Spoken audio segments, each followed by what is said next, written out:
말씀 들어가기 전에 몇 가지 광고 말씀을 드리고 말씀을 시작합니다. 우리 주보의 새벽기도 광고와 수요 금요기도 광고가 아주 세게 나와 있는데요. 우리가 어려운 시점일수록 또 환경이 곤란하고 힘들 시점일수록 우리가 기도만이 이 길을 돌파할 수 있다고 하는 것을 늘 믿고 그렇게 가르쳐 왔습니다. 그리고 그렇게 믿었습니다. 제가 수요 예배와 금요 기도회 여러분들이 꼭 기억하시고 이곳에서 모여서 말씀을 배우고 기도하는 물론이고 새벽을 깨우는 하나님 앞에 나와서 간절히 그의 은혜를 구할 수 있는 가장 정성스러운 모임이 새벽이라고 보고 전 앞으로 목회 기간 동안 이 새벽 제단이 하나님 앞에서 살아나기를 위해서 최선을 다하고 우리 교회의 신앙적 브랜드 가치로 키울 만큼 노력하겠습니다. 이 광고에는 재직들이 일주일에 한 번이라도 참석하라고 했는데 이 재직이란 말을 빼겠습니다. 직분자, 평신도 누구라도 모든 분들이 다 일주일에 한 번 정도는 참 한 번도 5번 중에 한 번인데 너무 작지요. 어쨌든 최소한 한 번 정도라도 이 새벽에 오셔서 말씀을 듣고 기도하시면서 우리가 산의 진미를 옆에 쌓아놓아도 호흡하지 못하면 그것을 못 먹는 것처럼 아무리 영적 준비가 충만해도 그가 기도하지 못하는 영적 호흡이 없으면 그는 아무것도 해낼 수 없습니다. 그래서 새벽 기도 꼭 지키시고 일주일에 한 번만이라도 참석하셔서 은혜를 나누시고요. 그 다음에 그 가스펠 스튜디오 공부를 11월 첫 주부터 화요일 날 다시 4개월 과정으로 이 땅에 임한 천국의 법이라는 주제로 이 땅에 임재한 천국의 법이라는 주제로 4개월 동안 강의를 하는데요. 그 교재가 7,000원에 나와 있습니다. 이게 제가 쓴 책인데 제가 썼다고 이 교재비 제가 받아가지 않습니다. 전부 교회 재정에 입금시킬 테니까요. 여러분들 안 사셔도 됩니다. 그러나 그 진도를 따라서 그 내용으로 강의할 거니까 필요하다고 생각되시는 분들은 사무실에서 구입하셔서요. 앞으로 매주 화요일 8시에 이 강좌가 여러분에게 귀한 도움이 되기를 바랍니다. 이 땅에 임한 천국의 법. 유대인들이 모세 율법으로 살았다고 하면 예수께서 정식으로 강론을 시작하신 산상수훈 마태복음 5, 6, 7장에 5장에 맨 먼저 나오는 이 팔복에 관한 강해서입니다. 그 강의에 여러분 꼭 참석하셔서 여러분들이 귀하게 이 신앙적인 삶의 승리가 있기를 바라고요. 우리 교회 시인이 계십니다. 우리 여운일 집사님이 한글날이라는 시를 내셨습니다. 시집을 어떻게 여러분들이 구하실지는 잘 모르겠지만 우리 여목사님 시인인 거 제가 처음 알았습니다. 여러분들 시를 오늘 아침에 받았기 때문에 자세히 읽어보지 못했지만 여러분들이 사실 책 한 권 내는 것이 그리 쉬운 일이 아니거든요. 더구나 연로하신 분이 그간의 작품들을 모아서 내신 책이니까 관심 가져주시고 그렇게 한번 얻으실 수 있으면 비매품인가요? 네. 판매품이네. 어쨌든 하셔서 여러분들이 그 출판에 관한 노고를 취하해 주시길 바랍니다. 그리고 오랜만에 교회 나오신 분들 제가 일일이 호명은 하지 않겠는데 눈에 띕니다. 반갑고요. 예배 후에 교제가 있으시기를 바랍니다. 오늘 말씀으로 들어갑니다. 말씀의 제목은 절제하지 아니하면이라고 하는 제목입니다. 조금 전에 몇 년 전에 동경에서 한인 목회를 하던 선교사님이 들어오셔서 선교 보고를 한 적이 있습니다. 그런데 이 목사님은 평소에도 자기의 신앙적 경건과 정직과 성숙함에 관해서 영적인 상태에 관해서 굉장히 자기 자부심이 강한 자기는 누구보다 경건하고 누구보다 성결하며 누구보다 말씀에 충실한 목회자라고 그렇게 생각을 했고 그래서 그의 설교는 언제나 칼날 같았고 그리고 믿는 모든 사람들의 마음을 하나님 말씀 앞에서 참 가책을 느끼게 만드는 그런 설교로 유명하셨던 분입니다. 그런데 그분이 동경에 가서 한인 목회를 하는데요. 그분의 간증이 이겁니다. 교회가 제법 커서 쭉 성도들이 앉아 있는데 그 성도들의 거의 상당수가 동경 율락가에서 일하는 여성들이었답니다. 근데 이분들이 그냥 와서 저 뒷자리에 앉아서 예배 시작부터 끝까지 울다가 간다는 거예요. 그냥 서로 얼굴이 부딪힐까와 두려운지 예배가 축도가 끝나기 전에도 거의 절반수 이상이 나가고 만나도 눈인사만 하고 가고 어떤 경우에도 자기에게 시간과 틈을 내주지 않는, 곰곰이 생각하니까 그들이 그곳에서 울 수밖에 없었고 우는 것 외에는 달리 방법이 없는 그런 여인들이었습니다. 오직 일주일에 한 번 교회에 와서 통곡하여 울고 그 마음에 맺힌 한스러운 이야기들을 자기 나름 방법으로 퍼놓고 그리고 다시 돌아가는 그들의 모습을 보면서 내가 어떻게 이렇게 성결과 고결과 정결을 얘기하는 목회자가 더 이상 어떻게 할 수 없는 현실을 보면서 나는 저들에게 돌을 던질 수 있는가? 나는 저들에게 나무랄 설교를 할 만큼 성결한 사람인가에 관해서 깊은 퀘스천 마크를 붙였다는 거죠. 그러다가 한 여성하고 상담을 할 기회가 생겼습니다. 그 여성이 용기를 내서 목사님의 상담에 응한 건데요. 그 요지는 이겁니다. 자기가 어렸을 때부터 어머니 아버지로부터 부족한 것이 없었다는 거죠. 원하는 대로 달라는 대로 해달라는 대로 부모가, 자기는 어머니 가정을 떠나기 전까지 단 한 번도 그 어떤 요구도 아버지 어머니로부터 거절당해 본 적이 없다는 거예요. 한 번도 가난해 본 적이 없었고 모자란 적이 없었고 불편한 적이 없었고 어떤 경우에도 자기에게 주어지는 것을 갖지 못하는 적이 없었던. 그런데 그렇게 인생을 살다 보니까 어느 순간에 자기가 동경 거기에 와 있다고 하는 자신을 발견했다는 거죠. 그때 만약에 누가 자기에게 그렇게 살면 안 된다는 어머니 아버지라도 그렇게 하시지 않았고 내게 매를 때리셨다면 제가 여기 와 있지는 않았을 겁니다 라고 하는 얘기를 했다는 겁니다. 그때 이분이 절제라는 것에 관한 깊은 도전을 받아들여요. 나는 절제했는가? 나는 내 신앙의 믿음의 상태를 스스로 자랑하고 자고했는데 나는 정말 절제했는가? 나의 크고 나의 많음을 자랑하는 내 자신은 있을지라도 그것을 절제하는 내 자신은 발견했는가? 여기에 정반대되는 사람이 누구냐면 여러분이 잘 아는 미국의 거보 락펠러입니다.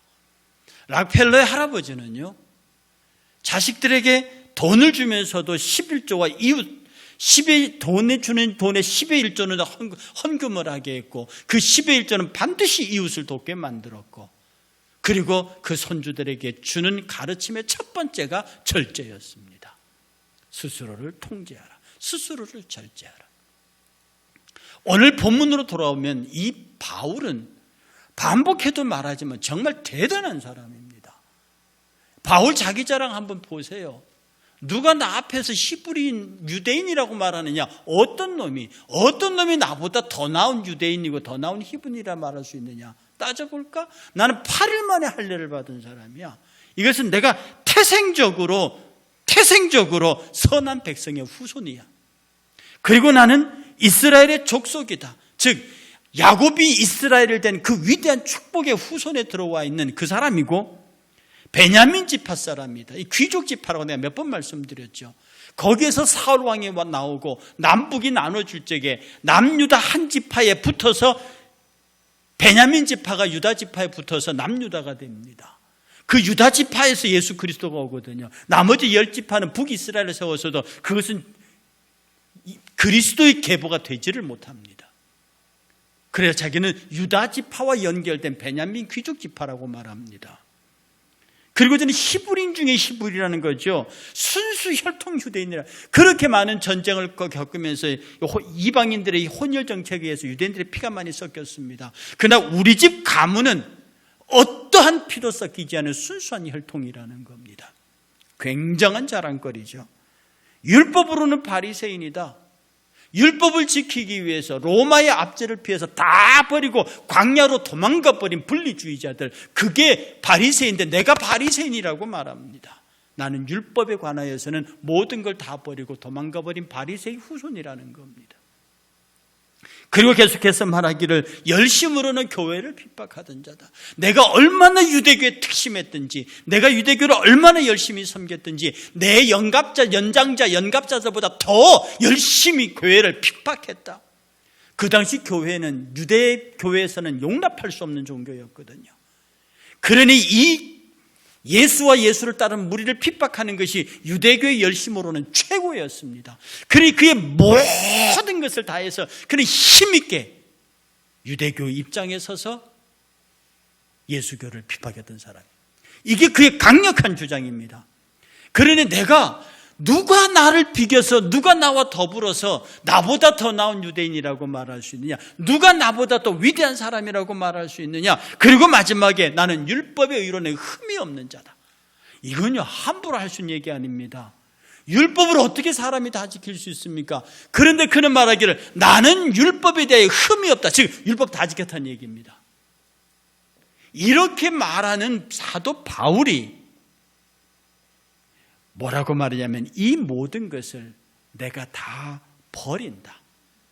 내가 이 모든 걸 다 해롭게 여긴다. 버리는 정도가 아니라 다 버려. 해로이. 왜? 그게 내 있으면 나를 해야 할 것 같다. 얼마나 자기를 낮추는 겁니까? 얼마나 겸손으로 내려가는가? 내가 이걸 다 버리는 것은 예수 그리스도 그분을 알고 그분을 얻기 위해서 그렇다. 나는 그분을 얻기 위하여 그분 안에서 발견되려 하기 위해서 내가 믿음의 사람으로 거듭나기 위해서 이 모든 걸 다 버렸다라고 얘기를 합니다. 그래서 바울은요 철저하게 절제의 사람입니다. 바울은 그의 편지 곳곳에서도요 절제에 관한 이야기를 굉장히 많이 합니다. 오직 왜냐하면 그 절제만이 그의 사람됨을 행복하게 만들 수 있다는 것을 바울은 알았기 때문입니다. 여러분, 절제는요 아무나 할 수 있는 게 아닙니다. 여러분이 절제를 해야 된다고 생각하지요. 그런데 절제는 아무나 할 수 있는 게 아니고 가진 사람이 할 수 있습니다. 돈을 많이 가진 사람이 돈 쓰는 걸 절제하죠. 아니, 내 쓸 돈도 없는데 뭘 절제합니까? 명예가 있는 사람이 명예를 절제하고 건강이 넘치는 사람이 건강을 절제하는 거지요. 그러므로 하나님께서 우리 보고 절제하라 이렇게 말씀하신 것은 내가 절제할 게 있다는 거예요. 믿으시길 축복합니다. 여러분에게는 절제할 것이 있어요. 성경에 보면 주라 그리하면 너희에게 줄 것이니 곧 후인 누르고 흔들어 넘치도록 너희에게 주겠다. 너희들이 많은 사람들에게 나눠줄 준비가 돼 있으면 내가 그것이 충분히 그렇게 하도록 너희들을 채워주겠다는 거거든요. 더 구체적으로 무엇을 입을까, 무엇을 먹을까, 무엇을 마실까 염려하지 말라. 이게 다 너희들에게 있다는 겁니다. 우리의 명예고 뭐고 다 충만하다는 거거든요. 예수님은 그게 문제가 아니라 내가 너희들에게 너무 많이 준 것 같구나, 내가 너희들에게 넘치도록 준 것 같구나, 그러니 이왕 준 것이니 그걸 가지고 제발 잘 통제하면서 살거라. 여러분이 통제하는 삶을 산다고, 절제하는 삶을 산다는 건요 여러분이 부자라는 얘기입니다. 여러분이 가진 게 많다는 거예요. 그런데 그걸 통제하지 못하면 안 되죠. 히랍의 궤변 철학자 제논이라고 있습니다. 참 재미있는 사람인데요, 제가 별로 좋아하지는 철학자는 아니지만 굉장히 재미있는 사람입니다. 그런데 그의 제자 중에 하나가 굉장히 갑부가 있었어요. 그런데 이 녀석이 맨날 돈을 흥청망청 쓰고 다니니까 제논이 하루는 불러서 너 왜 그렇게 돈을 쓰고 다니냐? 왜 이렇게 흥청망청 쓰냐? 그랬더니 이 제자가 발끈하면서 하는 말이, 아니 나한테 그만한 돈이 있어. 내 돈 내가 쓰는데 선생님이 왜 그러세요? 이거 내 돈이니까 내 맘대로 쓰는 겁니다. 있으니까 쓰고 쓸만하니까 쓰는 거죠. 왜 그러십니까? 그랬더니 제논이 화가 나서, 야 임마, 요리사가 소금에 양손에 얼마든지 다 그걸 음식에다 다 집어넣냐? 그런 요리사가 있냐? 아무리 소금이 많아도 그렇게 막 집어넣는 거 아니야. 그 음식을 먹을 수 있는 요리가 되도록 소금을 넣어야지.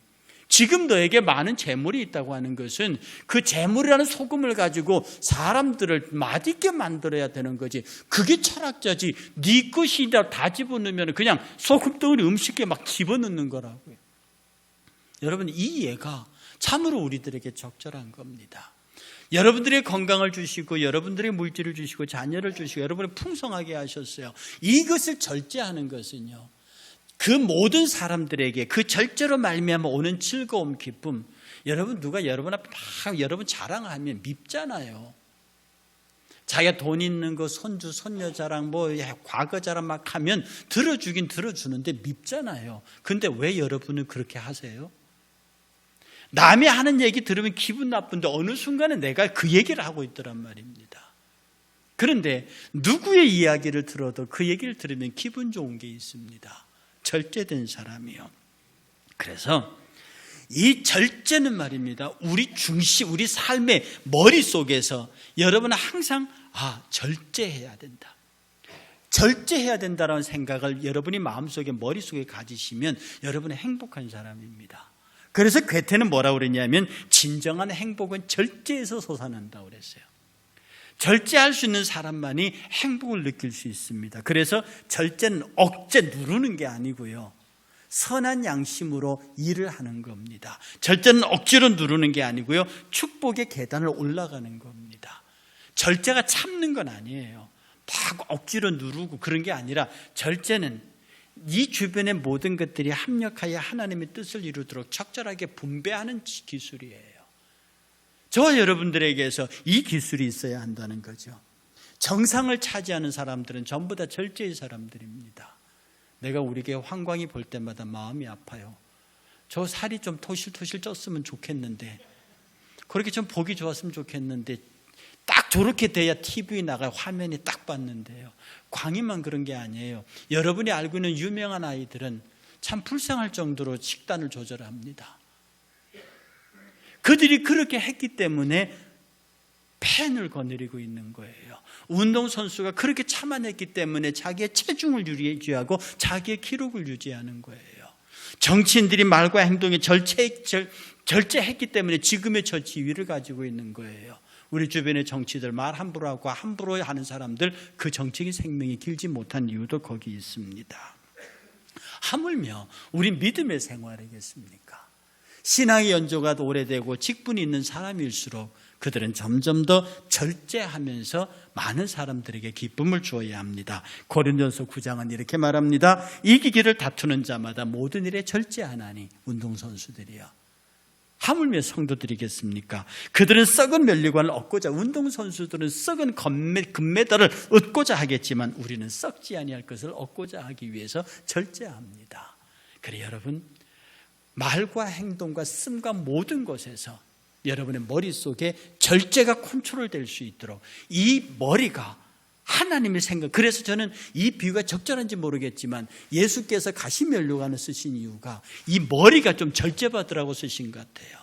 이 헤드쿼터가 가시면류관을 써야만, 십자가의 가시면류관을 여러분의 머리가 써야만 예수님의 생각을 할 수 있어요. 그런데 이 가시면류관이 여러분 머리에 없으면은요, 여러분의 가시면류관이 황금면류관을 생각하면서 여러분의 황금면류관에서 왕노릇하려고 합니다. 하나님 마음에 많이 아프실 것 같아요. 그 다음에 나와 여러분의 손이 절제해야 됩니다. 만지지 말아야 할 것, 붙잡지 말아야 할 것을 붙잡고 있지 않는지는 물어보셔야 합니다. 세상 사람 여러분 만지면 안 되는 게 있습니다. 또 만져서 만질 수 없는 것들이 있습니다. 그런데 그것을 만져거려고 하고 있는 여러분의 손, 저는 이것을 생각할 때마다 예수께서 양팔에 못을 받으신 것을 생각합니다. 우리가 만져서는 안 될 곳, 사랑하는 20대 여러분들, 여기 20대 계신가요? 20대들은 사랑과 욕망과 어떤 친구들에게 목숨을 거는 열정이 있습니다. 이거 절제하셔야 합니다. 젊은이들이 성적 열망에서 절제하지 못하면 그들의 인생에 어두운 그림자가 될 수 있습니다. 30대 여러분들은 사업과 직장에서 이것을 어떻게 만들어내야겠다고 하는 그런 것들에 대한 욕망으로부터 여러분 절제하셔야 합니다. 이 30대들은 가장 원숙기로 들어가는 입구에 서 있는 사람들, 무엇인가 해낼 수 있는 가능성을 가장 많이 갖고 있는 사람들입니다. 이런 사람들이 신앙의 절제를 갖지 아니하면 세상을 따라가 버리고 신앙의 길로 오지 않습니다. 여러분의 자녀들 가운데 30대 즈음에서 교회를 떠난 자녀들이 많이 있지 않습니까? 어렸을 때 신앙생활 잘했는데 청년 때도 제업했는데 30대가 되면서 교회를 떠난 사람들이 있어요. 이 사람들이 왜 그런 줄 압니까? 그들이 신앙 안에서 절제하는 것을 잊어버리고 세상에 자기의 출세, 자기의 삶을 위해서 그쪽으로 가버린 경우입니다. 40대들은요, 이제 안정해야 된다, 성공해야 된다고 하는 그런 욕망이 있습니다.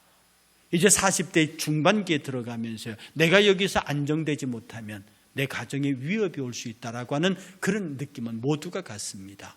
이때 신앙적 절제를 갖지 아니하면 그 사람들도 그것 때문에 교회로 오지 못합니다. 그것 때문에 신앙이 걸림돌이 된다고요. 그래서 출세와 안정에 대한 그것을 절제해야만 우리의 신앙을 지킬 수 있습니다. 50대가 들어가면요, 명예, 이름을 남기려는 욕망이 있습니다. 이것이 여러분의 신앙을 방해한다. 이것을 절제하고 이것을 낮추어야만 우리가 올바른 신앙의 길을 갈 수 있습니다. 마지막 60대가 넘으면요, 건강에 대한 욕망이 있습니다. 그리고 음식에 대한 욕망이 있어요. 이것을 절제하지 못하면 상당히 어려운 결과를 초래할 수 있습니다. 그래서 나이가 들수록 지나친 건강 염려를 버려야 합니다. 우리 60대 이상 가신 어르신들이죠. 스스로 건강하다고 믿으셔야 합니다. 입으로 자꾸 자기의 병을 되뇌이면 그 병에 말려들 수 있습니다. 너무 기름진 음식은 좋지 않습니다. 너무 보약은 좋지 않습니다. 그래서 옛날 어른들은 70세 이상이 되면 보약을 먹지 말라고 합니다. 많은 사람들이요, 힘세지려고 육식을 한다고 그래요. 그래서 비싼 고기, 막 장어며 이런 걸 찾아다닙니다. 여러분 잘 생각해 보십시오. 호랑이가 힘이 셉니까? 코끼리가 힘이 셉니까? 사자가 힘이 셉니까? 황소가 힘이 셉니까? 코끼리가 훨씬 힘세요. 소가 훨씬 힘세다고요. 다 초식동물이에요. 육식동물이 힘 안 셉니다. 초식동물들이 힘이 세지. 우리가 스스로 절제하고 자제하면서요, 내가 신앙의 길을 걸어가기 위해서 세상에서 요구되어진 모든 것들로부터 자유하고 절제할 수 있어야 합니다. 여러분의 손이 지금 무엇을 만지고 있습니까? 20대가 지금 무엇을 만지고 있습니까? 30대, 40대, 50대, 60대 무엇을 만지고 있습니까? 만지지 말아야 할 것을 만지면 안 됩니다. 그러므로 여러분이 예수 그리스도의 십자가에 못 박히셨던 그 못을 여러분의 양손에도 받으셔야 합니다. 그리고 만질 것을 만져야 하고 취할 것을 취해야 합니다. 그 다음에 우리가 절제해야 될 것이 여러분의 발길을 조심해야 합니다. 여러분의 발걸음이 어디로 가야 할 거죠? 가지 말아야 할 곳, 가서는 안 될 곳을, 그런 곳을 가면 안 된다는 뜻입니다. 물이 좋지만 물길 계속 들어가면 물에 빠져 죽습니다. 불이 따뜻해서 좋지만 불로 계속 걸어가면 타 죽어요. 여러분들이 약은 좋은 것이지만 그 약 계속 먹다가는 약 중독됩니다. 여러분의 삶 속에 오락은 좋은 것이지만 그 오락에 들어가면 빠져요. 가서는 안 될 곳이 있습니다. 그런데 우리의 발걸음은요, 어디론가 자꾸 가고 싶어요. 가지 말아야 할 곳이 왜 그렇게 자꾸 가고 싶은지 모릅니다. 그래서 예수님께서는 우리가 가지 말아야 할 곳을 가지 말라고 그 양발의 못을 받으셨는지는 모릅니다. 여러분은 거룩한 땅을 밟으셔야 합니다. 그리고 귀한 곳으로 가야 합니다. 그 길을 위해서 여러분의 발목에도 예수 그리스도가 받으셨던 그 못을 받으실 필요가 있습니다. 솔로몬은 자기 마음대로 다녔습니다. 얼마나 지혜로운 사람입니까? 그러나 그 솔로몬의 지혜가 잡초에서 어두워져 버렸습니다. 그 솔로몬의 부귀가 잡초로 인해서 망가져 버렸습니다. 그 솔로몬의 나라가 잡초로 인해서 망가져 버렸습니다. 그 잡초가 뭡니까? 솔로몬의 마음을 덮고 있었던 절제하지 못하는 교만함이었습니다. 그래서 그는 1,000명의 후궁을 두었습니다. 길거리가 정말 은을 돌같이 여겼습니다. 뽕나무, 이 향나무를 뽕나무처럼 여겼습니다. 어마어마한 군사력을 소유했습니다. 절제하지 못했습니다. 하나님 앞에서 가지 말아야 할 곳을 너무 많이 갔습니다. 그래서 솔로몬의 제국은 결국 두 개로 나누어질 수밖에 없었다고 하는 것이죠.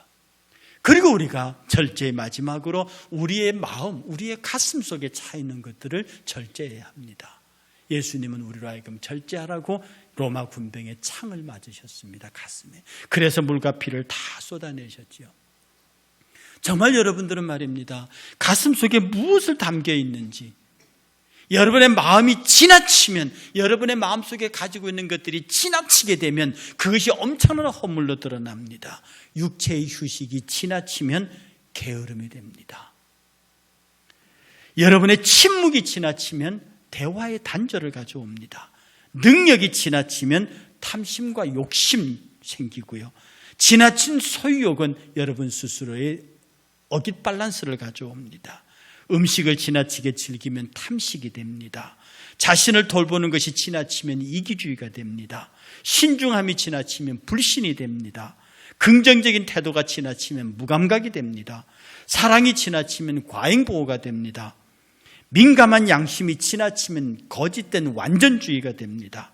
관대함이 지나치면 낭비가 됩니다. 조심성이 지나치면 두려움이 됩니다. 그래 우리의 마음속에요, 예수 그리스도의 은혜로 충만한 사람이 되어서 담대하고, 그리고 모든 것에 관하여 거칠 것 없는 태도를 가지면서도 거기에 절제함이 있어야 합니다. 너무 신앙적으로 하다 보니 어느 순간에 사람들이 내 곁을 떠나갑니다. 그건 신앙적이 아닙니다. 제가 언젠가 말씀드렸듯이 우리 신앙인들은 소금과 같은 사람이에요. 소금의 맛은 짠맛입니다. 그러나 누가 소금을 짠맛으로 쓰냐고요. 소금의 맛은 짠맛이 아니고 단맛입니다. 여러분들이 요리할 적에 소금 넣으실 적에 짜라고 집어넣습니까? 제가 언젠가 설교할 때 말씀드렸잖아요. 조선 호텔의 유명한 주방장이었습니다. 그분이 저한테 직접 한 얘기입니다. 최고 요리사는 이 음식에 소금을 얼마만큼 집어넣어야 입에 착착 달라붙는 단맛을 내느냐. 그리고 저보고 하는 말이, 목사님 소금 한번 들어가서 입에 한번 가만히 넣어보세요. 소금 알갱이를. 처음에는 짜지만 가만히 있으면 그게 달아져요. 최고의 음식은 소금이 들어가서 음식의 단맛을 낼 수 있는 그 소금의 양을 아는 사람이 최고의 요리사입니다. 그러나 아무나 되는 게 아니라고 그랬습니다. 저와 여러분들은 소금이거든요. 이 소금이 세상에 들어가면 달아야 됩니다. 사람과 사람 사이에 들어가면 단맛을 내야 된다고요. 근데 저 사람은 들어오면 짜증납니다. 저 사람은 들어오면 싸움이 나요. 저 사람은 들어오면 신경질이 납니다. 근데 그 사람 예수 믿는데요, 교회 가기 싫지요. 근데 가만히 봤더니 저 사람은 너무 모두가 웃어요. 저 사람은 너무 모두가 기분 좋아요. 모두가 그 사람하고 어울리려요. 근데 보니까 그 사람이 교회를 나간대요. 그 교회 나도 가고 싶죠. 일산교회. 우리의 삶 속에서 왜 이럽니까? 정말로 내가 가지 말아야 할 곳에 가지 말고, 만지지 말아야 할 것 만지지 말고, 생각할 것을 생각하지 말고, 그 당연히 품지 말아야 할 것을 품지 말은 그런 절제의 삶을 살면 그 사람은 멋있는 사람입니다. 절제하는 사람은 가만히 봐도 멋있다고요. 50살이 됐는데 어떤 남자가 머리부터 발끝까지 정말 명품 양복에다가 쫙 빼고 앉았습니다. 왜 그렇게 천해 보입니까? 방금 제비독, 기름독에서 빠져나온 제비 같습니다. 지가 명품으로 걸치고 있어도 천박하다고요. 그러나 우리 일산교회 성도 남자분들은요, 적당히 티셔츠에 잠바 입고 나와도 왜 그렇게 중후해 보입니까? 절제하기 때문에 그럽니다. 어떤 아줌마요, 비싼 머리 헤어 해가지고 온통 보석에 막 비싼 옷으로 두루 말았습니다. 왜 그렇게 천한 뚜쟁이 같습니까? 그런데 우리 그 일산교회 여성도님들이요, 적당한 옷에 적당한 치마에 적당한 옷을 입고 나왔는데 왜 그렇게 성숙해 보이십니까? 절제하기 때문입니다. 우리 모두에게는 풍성한 것이 있습니다. 넉넉한 것이 있습니다. 그러나 우리가 멋있고 아름답게 보이는 것은 우리에게 절제의 미덕이 있기 때문입니다. 사랑하는 여러분, 절제를 배우십시오. 절제는 억지가 아닙니다. 절제는 어떻게 하면 내가 모든 사람들 사이에 스며들어서 저 사람을 행복하게 하고 저 사람을 즐겁게 하고 저 사람이 스스로 자기를 귀하게 여길 수 있을까? 그렇게 만드는 그것이 바로 절제요. 이 절제의 소금이 여러분의 삶을 행복하게 할 것이니 여러분의 가장 질 좋은 절제의 소금이 되시기를 주의 이름으로 축복합니다.